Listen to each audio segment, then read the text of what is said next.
Dzemdību aprūpi tev nodrošinās dzemdību centra vecmāte un ārsta. Arī es būšu tev līdzās visu dzemdību laiku. Tu vari izvēlēties valsts apmaksātu epidurālo atsāpināšanu. Kad bērniņš būs piedzimis, 2 stundas tu uzturēsies dzemdību centrā.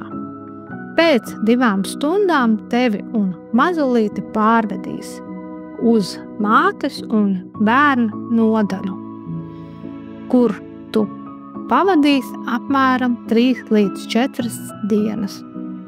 Izrakstīšanas dienā ārsti izvērtēs tavu un mazulīša veselības stāvokli, sniegs atbildes uz interesējušiem jautājumiem.